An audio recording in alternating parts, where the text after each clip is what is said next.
Hello, listeners. Will here. No Cahill at the moment because this isn't a regular episode. This is a little Patreon preview, giving you a little taste of what you can get over at patreon.com/no-nonsense-pod. You get some bonus episodes that discussing the things we might not get around to in our regular schedule. So to kick us off, we literally just uploaded a bonus episode where we talked about all this week's Champions League act. But before we got into that, we discussed the PGMOL tape, and we talked about how things could be made a little bit less chaotic in the VAR room. So, without further ado, take it away, and us. No, honestly, that is nonsense. Nonsense. All nonsense. They say many garbage things. You don't know what you're going to get.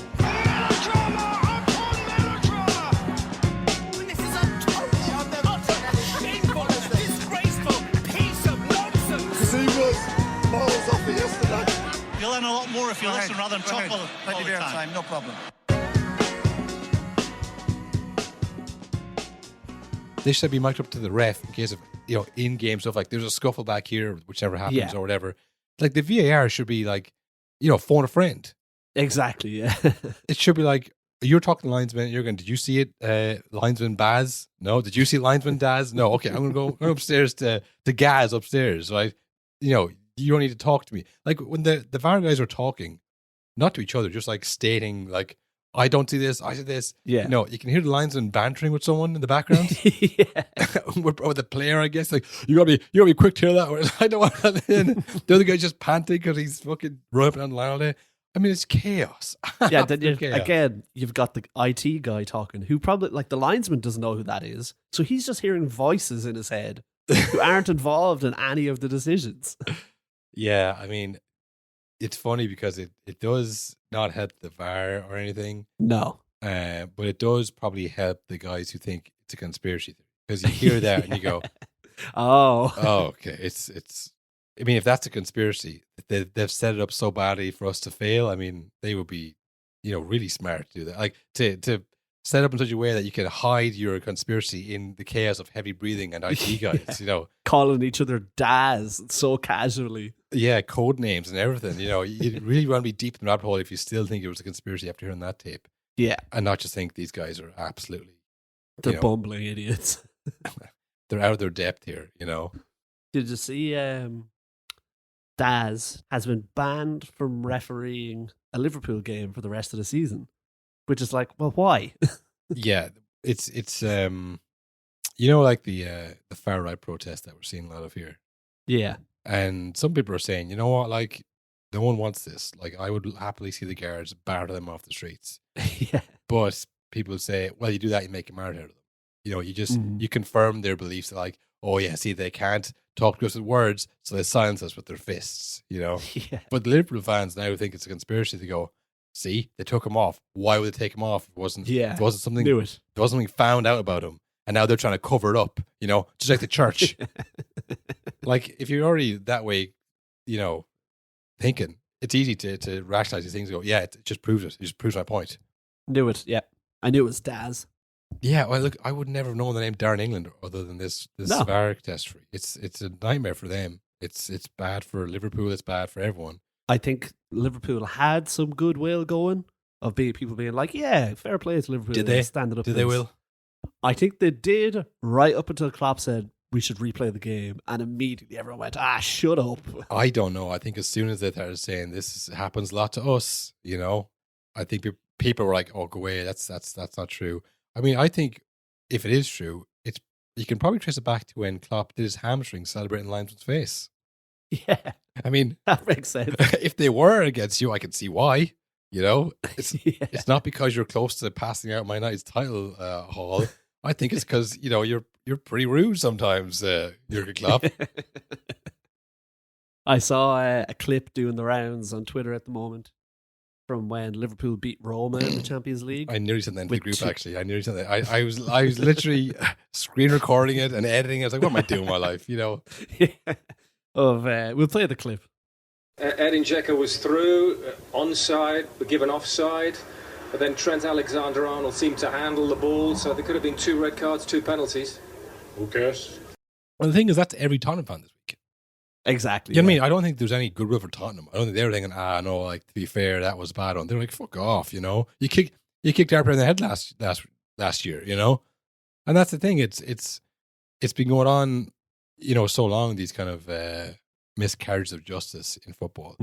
And more often than not, it does go with the bigger team because honestly, all that is confirmed in my mind. Because we see the refs, when they come to pressure, they can handle it. Yep. You know, these are the next generation of their predecessors who, you know, were obviously the same. They go to Old Trafford, it's rocking, and there's I didn't really see that. And then, you know, Keane's up in your face, Rooney's up your face. It's the easiest thing in the world to go, listen, as I can't definitely say that I saw that, you know. And then there's like some guy playing for Brighton who's probably quite polite. He's like, but ref, you know, he definitely, you know, look, the game goes on, play on. Like, you can see that happening now. We've heard audio. I could put that audio to someone's face in Old Trafford, like during the mid-2000s. I mean, it just makes sense now, you know. So like, someone like Tottenham has seen this for years against their team, you know, when they're playing Old Trafford or playing in you know, Highbury, and it goes against them, and they go home empty-handed, and everyone's like, yeah, you know, that's the game. So they don't feel any badness, or they don't feel sorry for Liverpool. They don't feel sorry for Liverpool. They say many garbage things. Wow, what a clip. Like I said, we cover the games we don't usually get to in these bonus episodes. That was no different here. So here is, as I'm sure a lot of people have been waiting with bated breath to hear, how I felt watching my beloved Man United lose at home to Galatasaray in Galatasaray's first ever win against an English team. Crystal Palace man who, as we've discussed, he had to score, Will. He had to score. Man United's kryptonite. Zaha celebrated by cupping his ears to the United fans in, what are you saying about me now? As if anyone said anything about him other than you shagged Moyes' daughter. That was Patrice Evra. That was Patrice Evra. That wasn't anybody else. No one ever said you were bad. We would have loved you there. That was amazing when he confirmed that. Who was the presenter? He was like, stop, don't say that. So look, I'm just saying, if that happened, that's bad stuff. So yeah, he scored. Holland as well for United had a great game. Oh yeah, here's a question, Will. Sorry to cut you off there. How many goals do you think Haaland would score in this Man United team?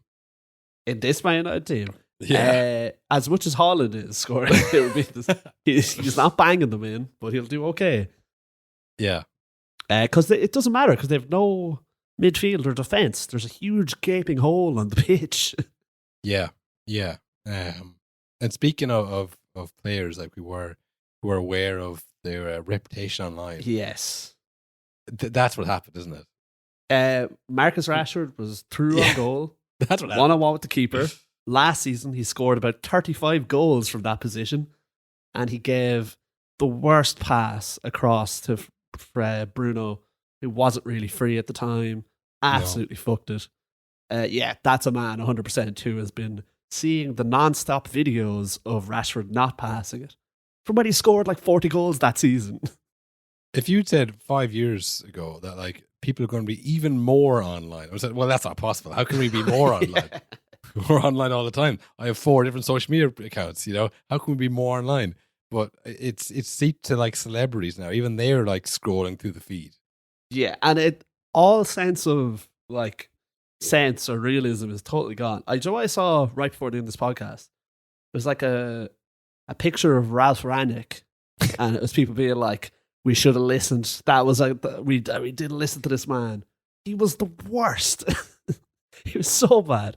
But it's like now it's the last coach. That's who should have been the guy, actually. Well, what did Rangnick say? What was his parting shot? Do you remember? The club needs open heart surgery. Is that what they're referring to? Yeah, I think so. But also, at the time, everyone agreed with him. It weren't like, get out of here, you crazy man.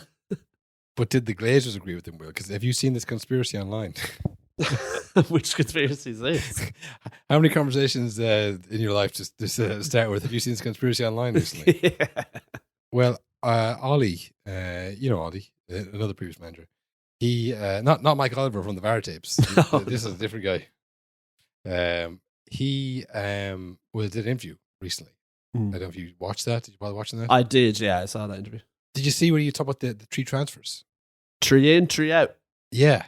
Yeah, that's been the way secretly for a long time now. And they broke down, that's what, someone on Twitter broke down, that's what Eric Ten Hag is working with. Yeah, you have to get a So loan. they have Mason if you want. Mount. Yeah. Yeah. They had Mason Mount, they had a Holland, and they had Onana. Onana. And then, they wanted more. But, well, no, sorry. You've used up your 3 tokens. Yeah. So now he had to turn to Amrabat on loan. And then, Man United fans are great. They really do support, any decision until it blows up. But, get Amrabat in, It's like, who? He's a guy on loan. How good can he be? But it was not that how good he can be. I'd say, Fiorentina, what the hell is going on? Why are they persistent to get him on loan? We will sell him. I think his asking price was 20 million quid, and United can't afford it. Couldn't possibly stretch to that, lad. What about loans? I guess, but it'll cost you more in the long run. Yeah, sure. But we don't really care. We're not thinking long term here. Yeah, because that's what happens with every new manager. The first summer, you're allowed to buy whoever you like, sell whoever you like. And then it's the 3 in, 3 out rule. They say many garbage things. Oh, good stuff. So that's just a little taster of this week's bonus episode on Patreon. There's about 10 minutes that have been clipped there, and there's another full 50 minutes still to go on the pod. If you want to hear the rest of it, head on over to patreon.com/no-nonsense-pod. The link is also in the description to this episode and every episode under the support our show bit.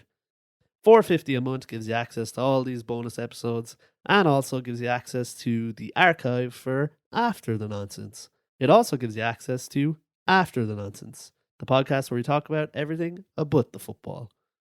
So if you want to get all that, patreon.com/no-nonsense-pod. We'll be back for a regular schedule in a few days. So good luck. See you then. No, honestly, that is nonsense. Nonsense. All nonsense. They say many garbage things. You don't know what you're gonna get. This is a total, shameful, disgraceful piece of nonsense. He was miles off it yesterday.